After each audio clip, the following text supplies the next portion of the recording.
છોટાઉદેપુર જિલ્લાના સંખેડા તાલુકામાં આવેલ કોસીદરા ગામની ટીવી વિદ્યાલયની વિદ્યાર્થીઓ સ્કૂલેથી છૂટ્યા બાદ એક ખાનગી પિકઅપ વાહનમાં બેસી અને જઈ રહી હતી। તેમાં 5 જેટલા લુખ્ખા તત્વો પણ સામેલ હતા। આ લુખ્ખા તત્વોએ ચાલુ વાહનમાં તેમની સાથે છેડખાની કરવાની કોશિશ કરી હતી, ત્યારે ચાલુ વાહનમાંથી 6 જેટલી વિદ્યાર્થીઓ કૂદી જતા તેમને ઈજાઓ પણ પહોંચી હતી, જેમાં 6 વિદ્યાર્થીનીઓમાંથી 3ને નસવાડી ખાતે તો 3ને વધુ ઈજા થતાની સાથે જ બોડેલી ખાતે સારવાર અર્થે ખસેડવામાં આવ્યો છે।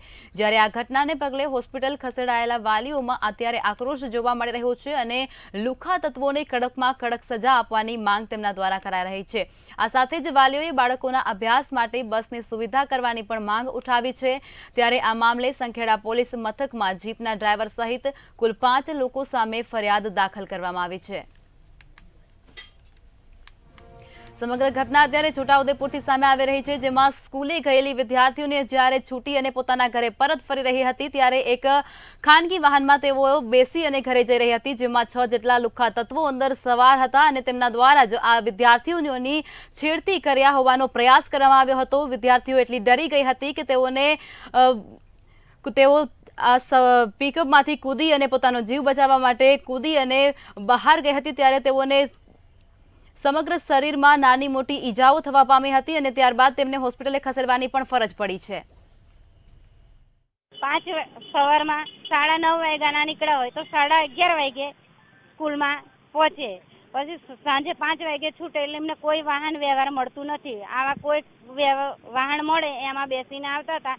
કોઈ દિવસ અત્યાર સુધી આવું ઘટના નથી ઘટી અને કાલે એવું થયું કે પિકઅપમાં બેસીને આવતા હતા છોકરા, તે કોસિંદ્રાથી બેઠા અને થોડુંક જ આગળ ગાડી કાઢી અને છોકરીઓને છેડવા માંડ્યા, એટલે છોકરીઓ પોતાની જાન બચાવવા માટે ફટાફટ રોડ પર કૂદી ગયા અને નાના છોકરા અંદર રહી ગયા। એટલે નાના છોકરા રહ્યા એટલે એમને ગાડી ધીમી પાડીને ગાડી ઉતારી દીધી ને અવળા રસ્તે એ લોકોએ ગાડી આંકી મૂકી અને થોડેક જ જવડાવીને એમની જાન બચાવવા માટે ગાડી પલટી મરાવીને એ લોકો ભાગી ગયા। એમાંથી 1 જણ પકડાયો છે અને 4 જણ નથી પકડાયા। બસની અમારે માંગ છે, બરાબર છે, છેડછાણીનો જ બનાવ બન્યો છે। એટલે પિકઅપની અંદર અમારી છોકરીઓ બેસી અને 5 જણ હતા નરાધમો, એમણે છેડછાણી કરી હતી।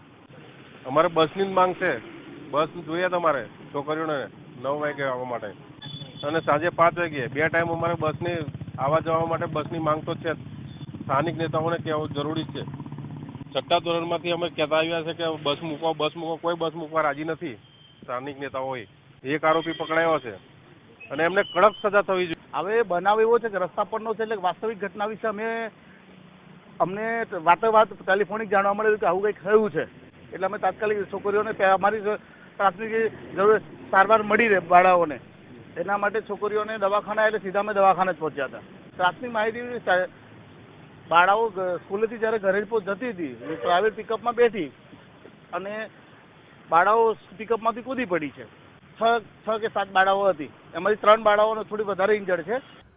વાસણા અને કોસિંદર હાઈસ્કૂલની છોકરીઓ જે બપોરના સમયે સ્કૂલ છૂટી અને ઘરે પરત જવાની હતી ત્યારે સ્ટેન્ડ ઉપર પિકઅપ વાન એ લોકો બેસવા માટેનો પ્રયત્ન કર્યો। પિકઅપ વાનના ચાલકે એમને બેસાડી, પરંતુ શરમજનક ઘટના એ કહેવાય કે છોકરીઓને અંદર બેસાડ્યા પછી એ લોકો બદસલુકી કરી અને એના કારણે છોકરીઓને ગભરાટ થઈ અને છોકરીઓ ચાલુ ટેમ્પામાંથી કૂદી પડી અને 2 છોકરીઓને ગંભીર રીતે ઈજા થઈ છે, 3 છોકરીઓને પણ વધારે વાગ્યું છે। અને એવા સંજોગોની અંદર જે પોલીસ પોઈન્ટ છે તે પોલીસ પોઈન્ટ ગોઠવવા જોઈએ અને ગામડાની અંદર જે છોકરાઓ ભણે છે કોલેજમાં, હાઈસ્કૂલમાં, એના માટે રાજ્ય સરકારે બસોની સુવિધા કરવી જોઈએ।